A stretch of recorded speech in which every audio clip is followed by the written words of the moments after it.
Hello friends, welcome to the YouTube classes. I hope आप सब ठीक होंगे। तो आज इस वीडियो में हम learning teaching and assessment paper से यूनिट 3 टीचिंग लर्निंग प्रोसेस को कवर करेंगे। तो हमारा फर्स्ट टॉपिक है मैक्सिम्स ऑफ टीचिंग यानी कि शिक्षण की सूक्तियाँ। तो सबसे पहले हम इंट्रोडक्शन में देखते हैं कि टीचिंग जो है वो एक कला भी है, एक आर्ट भी है और एक साइंस भी है। तो इसी टीचिंग के प्रोसेस को सिस्टमैटिक, इंटरेस्टिंग, इफेक्टिव बनाने के लिए टीचर्स कुछ फंडामेंटल प्रिंसिपल्स फॉलो करते हैं, तो इन्हें ही मैक्सिम्स ऑफ टीचिंग कहा जाता है।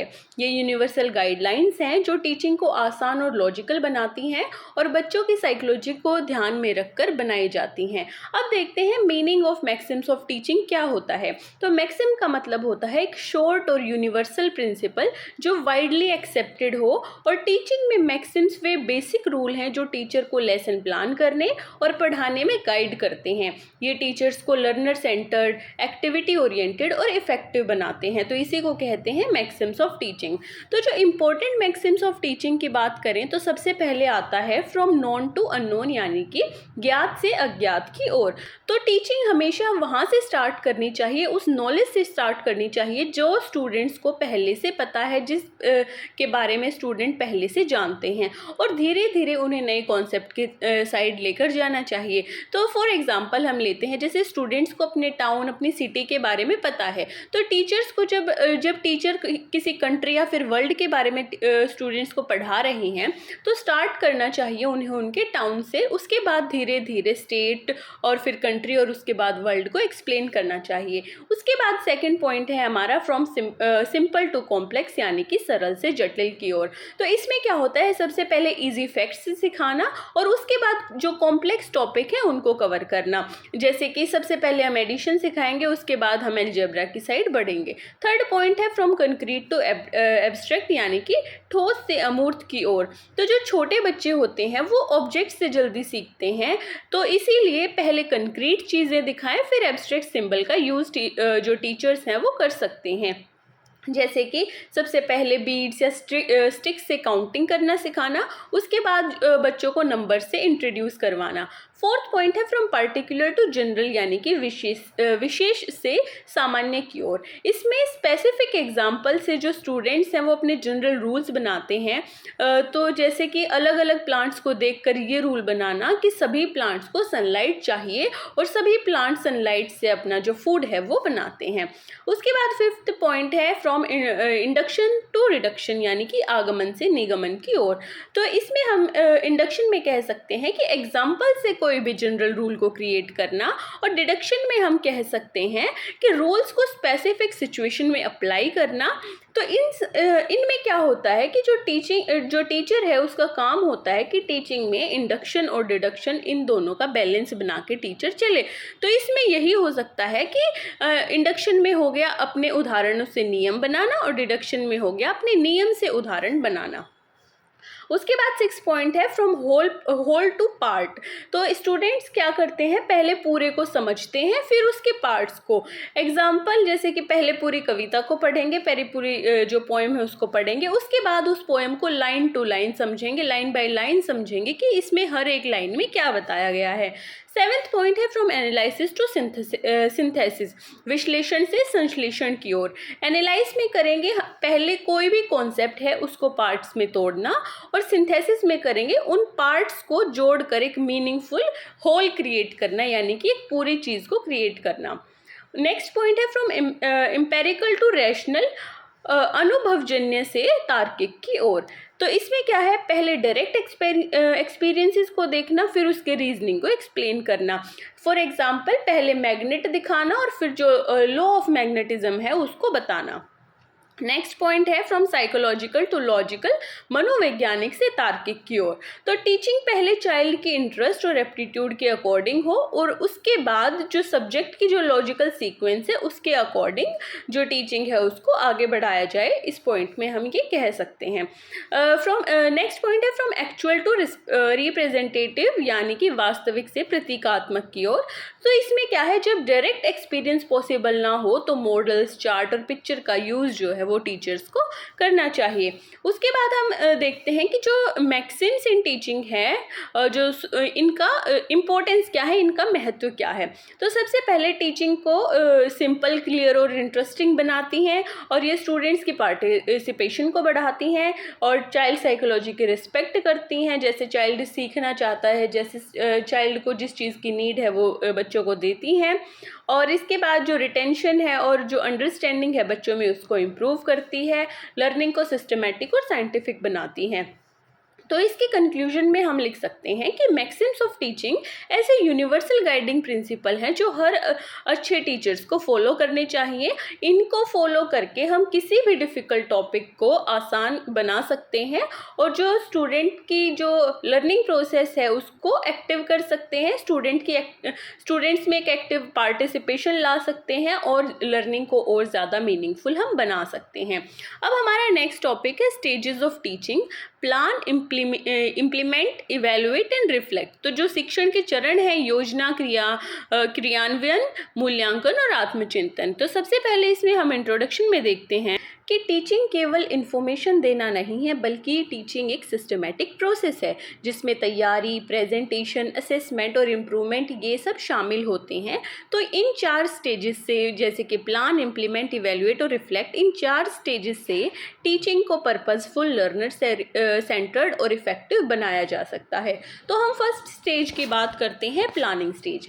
तो इसमें है जो प्लानिंग जो है बेसिकली एक ब्लूप्रिंट होता है टीचिंग का। मतलब कि सबसे पहले यह तय करना होता है कि क्या पढ़ाना है, कैसे पढ़ाना है और किन ऑब्जेक्टिव्स को हमें अचीव करना है। तो इसमें 4 मेन बातें होती हैं। फर्स्ट है सेटिंग क्लियर इंस्ट्रक्शनल ऑब्जेक्टिव, यानी कि लर्निंग गोल्स को सेट करना। उसके बाद है सेलेक्टिंग अप्रोप्रिएट कंटेंट, यानी कि सिलेबस और स्टूडेंट्स की ज़रूरत के अकॉर्डिंग कोई भी कंटेंट को चूज़ करना। उसके बाद है choosing teaching methods and resources, तो कौन से मेथड और कौन सी टीचिंग एड्स को यूज़ करना है वो सब देखना।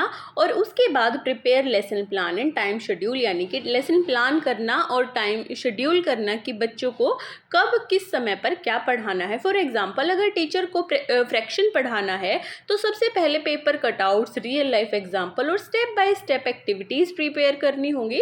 उसके बाद क्या होगा, जो स्टूडेंट्स हैं उनको जो टॉपिक है वो इंटरेस्टिंग लगेगा। तो इसकी हम इम्पोर्टेंस की बात करें तो अगर हम टीचर अच्छी प्लानिंग करेंगे तो टीचिंग क्लियर, टाइम बाउंड और जो फोकस्ड है वैसी होगी। और विदाउट प्लानिंग क्लास में जो कन्फ्यूजन है और टाइम वेस्टेज है ये सब हो सकता है। नेक्स्ट इम्प्लीमेंटेशन स्टेज, क्रियान्वयन का चरण में आता है। तो this is the action stage, यानी कि प्लान जो बनाया गया था फर्स्ट स्टेज में उसको एक्चुअल क्लासरूम में एग्जीक्यूट करना। तो इसमें टीचर को कंटेंट को एंगेजिंग तरीके से प्रेजेंट करना चाहिए, टीचिंग एड्स, एक्टिविटीज़ का यूज़ करना चाहिए, स्टूडेंट्स की पार्टिसिपेशन इंश्योर करनी चाहिए। उसके बाद जो डिसिप्लिन और मोटिवेशन क्लास में है वो बनाए रखना काफ़ी इंपॉर्टेंट हो जाता है। फॉर एग्जाम्पल, अगर टॉपिक है एनवायरमेंटल पोल्यूशन तो टीचर सिर्फ पढ़ाएगा न कि वीडियो दिखाएगा। तो ग्रुप डिस्कशन करवाएगा और स्टूडेंट्स को अपने सराउंडिंग्स से टॉपिक को कनेक्ट करवाएगा। तो इस स्टेज में ये होता है। इसकी इम्पोर्टेंस होती है कि अगर इफ़ेक्टिव इम्प्लीमेंटेशन होगी तो जो लर्निंग है वो एक्टिव होगी और लॉन्ग लास्टिंग होगी। उसके बाद इवैल्यूएशन स्टेज मूल्यांकन का चरण में आता है। तो evaluation means checking how far learning objectives are achieved. तो इसमें टीचर को अलग अलग टूल्स यूज़ करने होते हैं, जैसे कि इवैल्यूएट करने के लिए टेस्ट लेना, क्विज़ करना, असाइनमेंट्स देना बच्चों का ऑब्जर्वेशन करना और बच्चों को प्रोजेक्ट्स बनाने के लिए देना। तो इसमें क्या होता है, बच्चे की स्किल्स और बच्चे की नॉलेज, इन दोनों चीज़ों का असेसमेंट होता है। और उसके साथ ही टीचर का इस स्टेज में ये काम भी होता है कि वो बच्चों को फीडबैक भी दे। तो इसमें हम एग्जांपल ले सकते हैं, जैसे कि टीचर ने ग्रामर का कोई टॉपिक पढ़ाया तो टीचर ने उसके बाद बच्चों को कोई वर्कशीट दी ताकि टीचर ये देख सके कि बच्चे उस रूल्स को अच्छे से अप्लाई कर पा रहे हैं या नहीं। तो इसकी इम्पोर्टेंस क्या है कि इवैल्यूएशन से टीचर को ये पता चल सकता है कि उसकी जो टीचिंग है वो कितनी सक्सेसफुल हो रही है और बच्चों को कहाँ पर डिफ़िकल्टी आ रही है। फोर्थ, रिफ्लेक्शन स्टेज, आत्मचिंतन के चरण में हम देखते हैं कि reflection is basically self examination of the teacher. मतलब टीचर ये सोचता है कि लेसन में क्या अच्छा रहा, कहाँ पर चैलेंजेस आए और फ्यूचर में टीचर उस लेसन प्लान में और क्या इम्प्रूव कर सकता है। तो इसमें जो टीचर है उसकी जो लेसन की स्ट्रेंथ स्ट्रेंथ और वीकनेस है उनका रिव्यू होता है, और स्टूडेंट्स के रिस्पॉन्सेज और डिफ़िकल्टीज़ को टीचर इस स्टेज में नोट करता है, और टीचर ये भी देखता है कि अगली क्लास के लिए मैं इसमें क्या इम्प्रूव कर सकता हूँ, तो वो उस प्लान को उसके अकॉर्डिंग ही चेंज करता है। फॉर एग्जाम्पल, अगर टीचर को लगता है कि स्टूडेंट को कोई कॉन्सेप्ट थोड़ा मुश्किल लग रहा है, तो टीचर डिसाइड कर सकता है कि नेक्स्ट टाइम वो विजुअल एड्स या फिर एक्टिविटीज़ का यूज़ करके उस कॉन्सेप्ट को बच्चों को काफ़ी ईजीली समझा सकता है। तो इसकी इंपॉर्टेंस क्या होती है? रिफ्लेक्शन से क्या होता है? टीचर का प्रोफेशनल ग्रोथ होता है, और जो टीचिंग लर्निंग प्रोसेस है उसमें इम्प्रूवमेंट होती है, और बच्चे जो हैं वो काफ़ी अच्छे से सीख पाते हैं जब टीचर अपनी जो मिस्टेक्स हैं उनको ठीक करता है, और टीचर ऐसे तरीके निकालता है कि कैसे वो बच्चों को और अच्छा सिखा सकता है। तो इसके कंक्लूजन में हम लिख सकते हैं कि ये 4 स्टेजेस प्लान, इम्प्लीमेंट, इवेल्युएट और रिफ्लेक्ट एक साइकिल की तरह काम करते हैं। इससे क्या होता है, जो प्लानिंग टीचर करते हैं उससे एक डायरेक्शन मिलती है कि कैसे बच्चों को बढ़ाना है, क्या बच्चों को नीड है। उसके बाद इम्प्लीमेंटेशन से क्या होता है, जो टीचर के आइडियाज़ होते हैं जब बच्चों को क्लासरूम में पढ़ाता है तो उनको बच्चों पर इम्प्लीमेंट करता है, यानी कि आइडियाज़ एक्शन में आ जाते हैं क्लासरूम में जाकर। उसके बाद इवेल्युएशन से टीचर रिजल्ट्स को चेक करता है, और रिफ्लेक्शन के बाद टीचर और बेहतर यानी कि और अच्छा बनने की कोशिश करता है। वो देखता है कि मैं और कैसे इम्प्रूव कर सकता हूँ। अब हम बात करते हैं स्टेजेस ऑफ लर्निंग की, जिसमें आता है एक्विजिशन, मेंटेनेंस और जनरलाइजेशन, यानी कि अधिग्रहण, अनुरक्षण और सामान्यीकरण। तो इंट्रोडक्शन में हम देखते हैं कि जो लर्निंग है वो कोई वन टाइम इवेंट नहीं है, बल्कि कंटिन्यूस प्रोसेस है, यानी कि ये हमेशा चलती रहती है। ऐसे नहीं है कि हमने कुछ चीज़ सीख ली और बस हमारी लर्निंग ख़त्म हो गई। ये कंटिन्यूस प्रोसेस है, चलती रहती है। तो जब भी कोई नई स्किल, हैबिट या कॉन्सेप्ट हम सीखते हैं तो वो एक ही बार में परमानेंट नहीं होता है, और ना ही वो हर सिचुएशन में अप्लाई हो पाता है। तो साइकोलॉजिस्ट ने लर्निंग की मेन 3 स्टेजेस की बात की है। सबसे पहले एक्विजिशन यानी कि अधिग्रहण, मेंटेनेंस अनुरक्षण और जनरलाइजेशन सामान्यीकरण। तो ये स्टेजेस जो है स्कूल लर्निंग, स्किल डेवलपमेंट और खासकर स्पेशल एजुकेशन में काफ़ी इंपॉर्टेंट है। तो सबसे पहले हम बात करते हैं एक्विजिशन स्टेज की, अधिग्रहण चरण की। तो इसका मतलब है the initial stage of learning, जब लर्नर पहली बार किसी नई स्किल या नॉलेज से इंट्रोड्यूस होता है। तो इसके की फीचर्स हैं। इसमें क्या होता है, जो लर्नर होता है वो टास्क में बिल्कुल नया होता है, उसने वो चीज़ पहले नहीं की होती है। उसके बाद इसमें टीचिंग और डेमोन्स्ट्रेशन की स्टेप बाय स्टेप ज़रूरत होती है, और इसमें एरर्स का होना, मिस्टेक्स का होना काफ़ी कॉमन है, और इस स्टेज में टीचर का सपोर्ट भी काफ़ी इंपॉर्टेंट रोल प्ले करता है। फॉर एग्जांपल, जब बच्चा पहली बार अल्फ़ाबेट्स लिखना सीखता है, और उसके बाद जब स्टूडेंट टीचर की मदद से कोई नया मैथमेटिकल फार्मूला सीखता है, तो इसमें टीचर का रोल क्या होता है, तो इस स्टेज पर टीचर को एकदम क्लियर इंस्ट्रक्शन देने चाहिए, खुद डेमो करके दिखाना चाहिए, बार बार बच्चे को वो चीज़ रिपीट करवानी चाहिए, और बच्चे को फीडबैक भी देना चाहिए कि वो कहाँ पर मिस्टेक कर रहा है और कहाँ पर वो जो इम्प्रूवमेंट है वो कर सकता है। उसके बाद नेक्स्ट मेंटेनेंस स्टेज की बात करें, अनुरक्षण चरण की बात करें, तो इसका मतलब है to retain and continue the learn behaviour और स्किल ओवर टाइम, यानी कि सीखी हुई चीज़ को लंबे समय तक बनाए रखना और उसका यूज़ करना। इसके की फीचर्स क्या होते हैं, इसमें क्या होता है, जो हमारी सीखी हुई स्किल है वो स्टेबल हो जाती है और कंसिस्टेंट हो जाती है, और इस स्टेज में रेगुलर प्रैक्टिस की और रीइंफोर्समेंट की ज़रूरत होती है, ताकि उस स्किल को लॉन्ग लास्टिंग बनाया जा सके, उस चीज़ को हमेशा के लिए बनाया जा सके, ताकि वो बच्चे उस चीज़ को याद रख पाएँ। तो वही है, अगर इसमें प्रैक्टिस नहीं होगी तो बच्चे चीज़ों को भूलेंगे। तो इसमें क्या है, जो भूलने की संभावना है वो बनी रहती है। तो बार बार जो रेगुलर प्रैक्टिस है उसकी इसमें ज़रूरत होती है। अब इसमें एग्जाम्पल की बात करें, तो जब रेगुलर प्रैक्टिस होगी और बार बार रीइंफोर्समेंट बच्चे को मिलेगा, तो बच्चे मोटिवेट होंगे उस चीज़ को सीखने के लिए। तो इससे क्या होगा, अगर स्टूडेंट्स ने कोई चीज़ सीखी है, जैसे कि फॉर एग्जाम्पल उसने मल्टीप्लिकेशन टेबल सीखी है, तो उसके बाद बच्चा खुद ही अपनी प्रॉब्लम सॉल्विंग में उसको बार बार यूज़ करेगा। और जैसे कि कुछ क्लासरूम रूल्स हैं जो टीचर ने बच्चे को बार बार सिखाए हैं, तो बच्चा उन रूल्स को फॉलो करेगा, और भले ही टीचर उनको रिमाइंड करवाए या नहीं, लेकिन बच्चे को वो चीज़ें याद रहेंगी।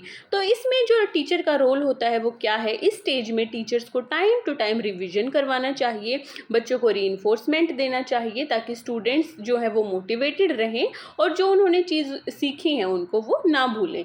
उसके बाद जनरलाइज जनरलाइजेशन स्टेज सामान्यीकरण चरण की बात करें तो इसका मतलब होता है जब लर्नर सीखी हुई स्किल या नॉलेज को नई सिचुएशंस और नए एनवायरनमेंट में अप्लाई करता है। बच्चे ने सबसे पहले स्किल को सीखा, फिर उस स्किल को बार बार प्रैक्टिस से याद किया, तो अब जनरलाइजेशन स्टेज में क्या करेगा, बच्चा अपनी उस स्किल को जो एनवायरनमेंट है, जो अपनी डेली लाइफ है, उसमें अप्लाई करेगा। इसके की फीचर्स क्या होते हैं, इससे लर्निंग फ्लेक्सिबल हो जाती है और उसके बाद एक सिचुएशन से दूसरी सिचुएशन में जो नॉलेज का ट्रांसफ़र वो है होता है। और उसके बाद मतलब ये प्रूफ है, जनरलाइजेशन स्टेज जो है एक प्रूफ है कि जो लर्निंग है, रियल लर्निंग है, वो हो चुकी है। और इसमें एग्जाम्पल की बात करें तो अगर बच्चा एडिशन क्लासरूम में सीख चुका है तो वो मार्केट में अपने पेरेंट्स के साथ शॉपिंग करते हुए भी नंबर्स को ऐड कर पाएगा। और उसके अलावा स्टूडेंट्स ने स्कूल में पोलाइट बिहेवियर अगर सीखा है तो वही बिहेवियर वे अपने घर पर और अपनी सोसाइटी में भी यूज़ करेगा। तो इसमें टीचर का रोल क्या होता है कि अलग अलग एग्जाम्पल्स, रियल लाइफ एप्लीकेशन और अपॉर्चुनिटीज़ हर बच्चे को देनी चाहिए ताकि स्टूडेंट्स ने जो स्किल सीखी हैं वो उनको यूज़ कर सके। अब इसके कंक्लूजन में हम लिख सकते हैं कि एक्विजिशन, मेंटेनेंस और जनरलाइजेशन, ये तीनों stages step by step learning को परमानेंट और यूज़फुल बनाती हैं। तो एक्विजिशन में हमने देखा कि नई स्किल्स और नॉलेज को बच्चों ने सीखा, मेंटेनेंस में उसे लंबे समय तक रिटेन किया, उसको बनाए रखा, और जनरलाइजेशन में उसने अपनी स्किल को हर सिचुएशन में, अपनी डेली लाइफ में, अपने एनवायरनमेंट में उसे अप्लाई किया। नेक्स्ट टॉपिक है लर्निंग एनवायरनमेंट, जिसमें हम साइकोलॉजिकल एनवायरनमेंट और फिजिकल एनवायरनमेंट इन दोनों की बात करेंगे। तो सबसे पहले इंट्रोडक्शन में देखते हैं कि जो लर्निंग है वो आइसोलेशन में नहीं होती है, अकेले नहीं होती है, केवल बुक्स से लर्निंग नहीं होती है। कोई भी बच्चा जब पढ़ता है तो उनकी जो नॉलेज है, स्किल्स है, एटीट्यूड्स है, उसको एनवायरनमेंट अफेक्ट करते हैं, और जो लर्निंग है किसी भी बच्चे की वो उसके एनवायरनमेंट से होती है।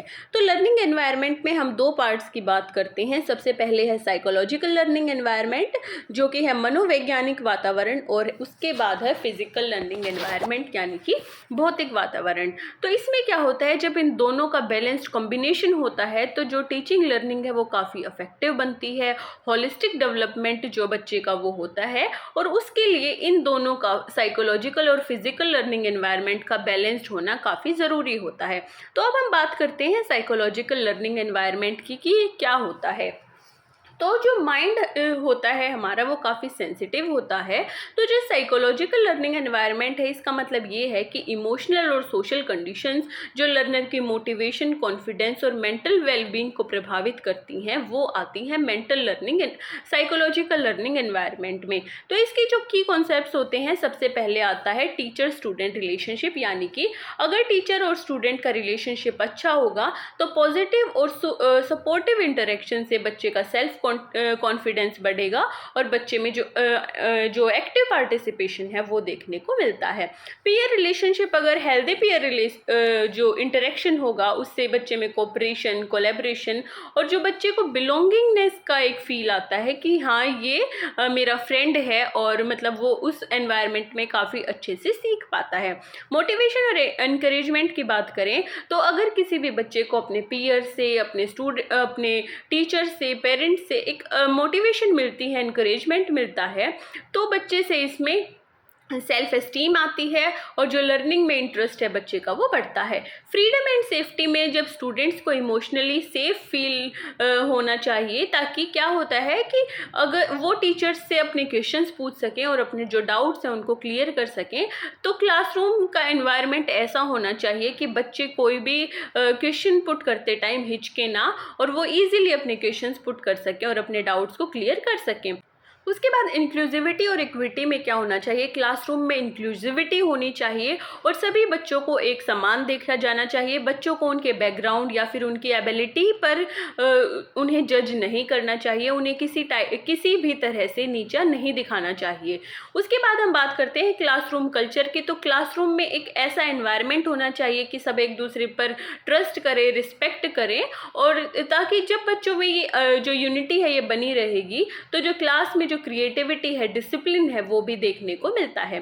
फॉर एग्जाम्पल, अगर टीचर आराम से किसी बच्चे की बात सुनता है, बच्चे के एफर्ट्स की प्रेज करता है और हार्श क्रिटिसिज्म से बच्चे को बचाता है, तो स्टूडेंट्स एक सुरक्षित और मोटिवेशन एनवायरनमेंट में सीखते हैं। वो ये फील करते हैं कि हाँ भाई, हम क्लास में सेफ हैं। तो जो साइकोलॉजिकल जो लर्निंग एनवायरनमेंट है, हम कह सकते हैं कि इस एनवायरनमेंट में बच्चे का जो माइंड है उस पर किसी भी टाइप का प्रेशर नहीं होना चाहिए। बच्चा एकदम फ्रीली नई नई चीज़ों को सीख सकता है। उसके बाद हम फिज़िकल लर्निंग एनवायरनमेंट की बात करें तो फिज़िकल लर्निंग एनवायरनमेंट से है कि जो क्लासरूम का इंफ्रास्ट्रक्चर है, जहाँ पर लर्निंग होती है, वो बच्चों के अकॉर्डिंग हो, ताकि बच्चों को टीचिंग लर्निंग के प्रोसेस के दौरान कोई भी प्रॉब्लम फेस ना करनी पड़े। इसमें सबसे पहले आते हैं क्लासरूम लेआउट, जैसे कि इसमें क्या होता है कि क्लासरूम वेल वेंटिलेटेड होने चाहिए, स्पेशियस होने चाहिए, और ताकि बच्चे क्लासरूम में आराम से जो कंफर्ट है उसको फील कर सकें। सिटिंग अरेंजमेंट काफ़ी अच्छा होना चाहिए, ताकि अगर फ्लेक्सिबल सिटिंग अरेंजमेंट होगा तो क्या होगा, जो बच्चे ग्रुप डिस्कशन, टीम वर्क और जो इंटरेक्टिव लर्निंग है उसको आगे बढ़ा सकते हैं। फिर उसके बाद टीचिंग लर्निंग मटेरियल्स, अगर बच्चों के पास सभी टीचिंग लर्निंग मटेरियल्स हैं, तो जैसे कि books, chart, ICT tool, labs, तो ये क्या है, टीचिंग को जो लर्निंग है उसको अच्छी और एनरिच बनाते हैं। सेफ्टी और हाइजीन क्लास में या फिर जो स्कूल एनवायरनमेंट में है उसमें होनी चाहिए। बच्चों के लिए सेफ फर्नीचर होना चाहिए, प्रॉपर सैनिटेशन होनी चाहिए, जो सराउंडिंग है बच्चे की वो क्लीन होनी चाहिए। उसके बाद टेक्नोलॉजी इंटीग्रेशन में, जैसे कि smart board, projector, digital device, modern, और उसके बाद जो एंगेजिंग लर्निंग एनवायरनमेंट्स है बच्चे को, वो प्रोवाइड करवाना चाहिए। प्ले और एक्टिविटी होना चाहिए। अगर ओपन ग्राउंड्स, एक्टिविटी कॉर्नर और क्रिएटिव स्पेस होगा तो इससे क्या होगा, बच्चे सोशली और इमोशनली ग्रोथ कर पाएंगे और जो उनकी लर्निंग है वो भी काफ़ी एक्टिव होगी। For example, colourful chart, comfortable sitting, और जितने भी जो आईसीटी रिसोर्सेज हैं, ये सब जब होंगे तो बच्चों में क्यूरियोसिटी होगी और जो बच्चों में मोटिवेशन है किसी भी चीज़ को सीखने का, वो ज़्यादा बढ़ेगा। अब इंटर रिलेशनशिप जो इन दोनों में अगर हम देखें, साइकोलॉजिकल और सोशल एनवायरनमेंट में, तो सिर्फ एक अच्छा फिजिकल एनवायरनमेंट और जो कमज़ोर जो साइकोलॉजिकल क्लाइमेट से स्टूडेंट्स डिसकनेक्टेड फील कर सकते हैं। तो बच्चों जो फिजिकल एनवायरनमेंट है और जो साइकोलॉजिकल एनवायरनमेंट है, वो दोनों ही बच्चों को देने चाहिए। इससे क्या होगा, और जो सिर्फ अगर साइकोलॉजिकल एनवायरनमेंट अच्छा होगा और जो फिजिकल एनवायरनमेंट है वो पुअर होगा, तो इससे भी बच्चों के अटेंशन और एंगेजमेंट में चैलेंजेस आते हैं। तो इसीलिए इन दोनों चीज़ों में बैलेंस होना चाहिए, ताकि जो पूरी लर्निंग है वो इफेक्टिव बनाई जा सके।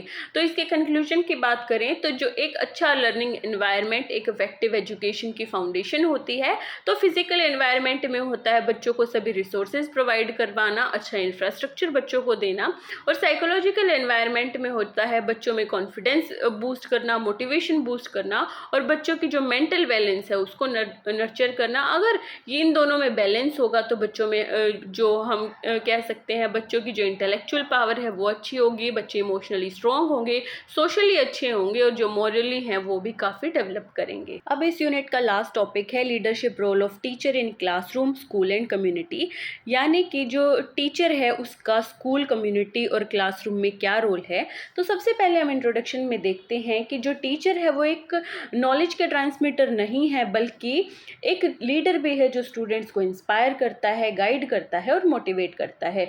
तो जो टीचर का जो लीडरशिप रोल है वो क्लासरूम तक ही नहीं बल्कि स्कूल और कम्युनिटी तक फैला हुआ है। अगर कोई टीचर एक अच्छा लीडर होता है, उसकी जो इफेक्टिव लीडरशिप होती है वो स्टूडेंट्स की एकेडमिक सक्सेस, स्कूल का कल्चर और जो सोशल डेवलपमेंट होती है उसको भी इन्फ्लुएंस करता है। अब उसके बाद देखते हैं कि लीडरशिप रोल इन क्लासरूम क्या होता है टीचर का। तो the classroom is the primary stage where the teacher exhibits leadership, यानी कि यह क्लासरूम एक ऐसा मुख्य स्थान है जहां पर शिक्षक अपनी नेतृत्व क्षमता सबसे पहले दिखाते हैं। जो उनकी प्राइमरी स्टेज होती है लीडरशिप दिखाने की, वो होता है उनका क्लासरूम। तो इसमें की रोल्स की बात करें तो सबसे पहले है इंस्ट्रक्शनल लीडर, यानी कि शैक्षिक नेता। इसमें टीचर का काम होता है अच्छे लेसन प्लान बनाना, अच्छी टीचिंग स्ट्रेटेजीज को फॉलो करना और लर्निंग को एंगेजिंग बनाना। उसके बाद है फैसिलिटेटर ऑफ लर्निंग, यानी कि टीचर एक अधिगम सहायक होता है। उसका काम होता है इंक्वायरी करना, बच्चों के साथ डिस्कशन करना और प्रॉब्लम सॉल्विंग को बच्चों में एनकरेज करना। मोटिवेटर होता है, प्रेरक होता है, यानी कि स्टूडेंट्स को गोल सेट करके उन्हें अचीव करने के लिए इंस्पायर करता है, मोटिवेट करता है। क्लासरूम मैनेजर होता है, क्लास में डिसिप्लिन, फेयर और इंक्लूसिविटी जो है वो बनाए रखता है। क्लास में एक सबसे बड़ा रोल मॉडल होता है, आदर्श होता है बच्चों का, यानी कि वो बच्चों में ऑनेस्टी, रिस्पेक्ट और हार्ड वर्क का जो डेमोन्स्ट्रेशन है वो करता है। उसके बाद असेसमेंट लीडर होता है, मूल्यांकन नेता होता है। एक टीचर अपनी क्लास में फेयर इवैल्यूएशन करता है और बच्चों को कंस्ट्रक्टिव फीडबैक देना ये टीचर का काम होता है। फॉर एग्जांपल, अगर टीचर ग्रुप एक्टिविटीज, प्रोजेक्ट या फिर आईसीटी टूल्स का यूज करता है तो वह एक लीडरशिप दिखाता है और बच्चों को एक्टिव पार्टिसिपेंट्स बनाता है। साथ ही वह बच्चों के साथ एक फेयर इवैल्यूएशन करके बच्चों को एक अच्छे फीडबैक देके बच्चों में ऑनेस्टी, रिस्पेक्ट, हार्ड वर्क, इन सब चीज़ों को डाल के बच्चों को एक अच्छा स्टूडेंट बनाता है, एक अच्छा इंसान बनाने का काम करता है। अब देखते हैं लीडरशिप रोल इन स्कूल क्या होता है। तो स्कूल सिस्टम में भी टीचर का काफ़ी मेन रोल होता है, क्योंकि टीचर ही जो स्कूल की पॉलिसीज़ हैं, स्कूल का कल्चर है, उसको शेप करता है। सबसे पहले करिकुलम डेवलपर होता है। इसमें क्या होता है कि जो टीचर होता है वो एडमिनिस्ट्रेशन को टीचिंग लर्निंग जो प्लान्स है उसको इम्प्रूव करने की सजेशंस देता है कि कैसे हम जो ये लर्निंग के प्लान्स हैं इनको और अच्छा बना सकते हैं, क्योंकि जो टीचर ही होता है जो इन लेसन प्लान्स को क्लास में इम्प्लीमेंट करता है। उसके बाद टीम कोलैबोरेटर यानी कि सहयोगी होता है, वह अपने कलीग्स के साथ मिलकर एकेडमिक और एडमिनिस्ट्रेटिव चैलेंजेस को सॉल्व करता है। मेंटर और गाइड होता है, कोई नए टीचर्स होते हैं या फिर वीक स्टूडेंट्स होते हैं उनको सपोर्ट करता है, न्यू टीचर्स को स्कूल की पॉलिसीज के बारे में बताता है और कैसा करिकुलम स्कूल में फॉलो किया जाता है उसके बारे में भी उनको अवेयर करवाता है। टीचर एक ऑर्गेनाइजर होता है, आयोजक होता है, क्लास स्कूल में असेंबलीज ऑर्गेनाइज करवाता है, कल्चरल प्रोग्राम्स ऑर्गेनाइज करवाता है और को करिकुलर एक्टिविटीज़ को भी लीड करता है। टीचर एक बहुत अच्छा डिसीजन मेकर होता है, यानी कि स्कूल कमेटी और जो पॉलिसीज डिस्कशन होते हैं स्कूल में उनमें एक्टिवली पार्टिसिपेट करता है। टीचर एक चेंजिंग एजेंट यानी कि परिवर्तनक के रूप में भी कार्य करता है। इसमें क्या होता है, टीचर इंक्लूसिव प्रैक्टिस और आईसीटी इंटीग्रेशन जैसी इनोवेशंस को स्कूल में लेकर आता है। इसमें एग्जांपल लेते हैं कि लिटरेसी कैंपेन लीड करना या फिर साइंस फेयर सुपरवाइज करना, ये सभी जो लीडरशिप हैं ये क्लासरूम से बाहर का एग्जाम्पल है, यानी कि ये सब जो टीचर है वो अपने स्कूल के लिए कर सकता है। अब जो लीडरशिप रोल है टीचर का कम्युनिटी में कैसा होता है, समुदाय में उनकी जो नेतृत्व की भूमिका है वो कैसी है। सबसे पहले टीचर का प्रभाव स्कूल की सीमाओं तक ही सीमित नहीं रहता है। टीचर एक लिमिटेड टाइम के लिए अपने स्कूल में अपने क्लासरूम में रहता है, लेकिन ज़्यादातर टाइम वो एक सोसाइटी में बिताता है, तो वो सोशल लीडरशिप निभाते हैं और एजुकेशन को रियल लाइफ से जोड़ते हैं। इसके की रोल है सोशल गाइड, यानी कि एक टीचर एक सामाजिक मार्गदर्शक होता है, वो सोसाइटी में लिटरेसी, हेल्थ, एनवायरनमेंट जैसे सोशल इश्यूज पर अवेयरनेस फैलाता है। उसके बाद टीचर एक कल्चरल लीडर होता है, वो अपनी सोसाइटी में अपने आसपास फेस्टिवल, आर्ट और कम्युनिटी प्रोग्राम जैसे जो कल्चरल वैल्यूज़ हैं उनको भी प्रिजर्व करके रखता है। कम्युनिटी मोबिलाइज़र होता है, समुदाय को संगठित करके रखता है। इसका मतलब ये है कि अगर जो पेरेंट्स हैं उनको स्कूल की एक्टिविटीज़ में कनेक्ट करके रखता है। जो स्टूडेंट्स हैं उनके जो स्टूडेंट्स हैं उनके पेरेंट्स से डायरेक्ट एक कनेक्शन रखता है, ताकि वो अपने बच्चों के बारे में जो उनके स्टूडेंट्स हैं उनके बारे में पेरेंट्स से बात कर सकें। रिसोर्स पर्सन होता है, संसाधन के तौर पर भी काम करता है, यानी कि वर्कशॉप और जो कम्युनिटी डेवलपमेंट प्रोजेक्ट है उसमें अपनी जो एक्सपर्टीज़ है उनको भी एक जो टीचर होता है वो सोसाइटी में साझा करता है। जो टीचर होता है वो एक एडवोकेट ऑफ इक्विटी यानी कि समानता का समर्थक होता है। इसका मतलब है मार्जिनलाइज्ड ग्रुप और जो जेंडर इक्वालिटी के लिए टीचर एडवोकेसी करता है। वो किसी भी व्यक्ति को बड़ा या छोटा नहीं समझता, वो सभी सोसाइटी में इक्वालिटी फैलाने का काम करता है। टीचर एक नेशनल बिल्डर के रूप में भी काम करता है, यानी कि यूथ को रिस्पॉन्सिबल सिटीजन बनाने के लिए इंस्पायर करता है। इसके लिए हम एग्जाम्पल देख सकते हैं, जैसे कि अडल्ट एजुकेशन क्लासेस कंडक्ट करना या फिर लोकेलिटी में एनवायरमेंटल क्लीनलीनेस जो ड्राइव है उनको लीड करना, ये सब काम एक टीचर जो है वो सोसाइटी में कर सकता है। अब कंक्लूजन की बात करें तो टीचर की जो लीडरशिप रोल है वो मल्टी डायमेंशनल है, जैसे कि क्लासरूम में अलग होती है, स्कूल में अलग होती है और कम्युनिटी के तौर पर थोड़ी अलग होती है। क्लासरूम में टीचर अपने स्टूडेंट्स को नर्चर करता है, स्कूल में जो टीचर होता है वो अपने इंस्टीट्यूशन की ग्रोथ के लिए काम करता है और कम्युनिटी में वो अपने सोशल डेवलपमेंट को प्रमोट करता है। तो एक इफेक्टिव टीचर लीडरशिप केवल इंडिविजुअल स्टूडेंट को नहीं बदलती, बल्कि अपना जो स्कूल है, इंस्टीट्यूशन है और सोसाइटी है उसको भी ट्रांसफॉर्म करने में हेल्प करती है।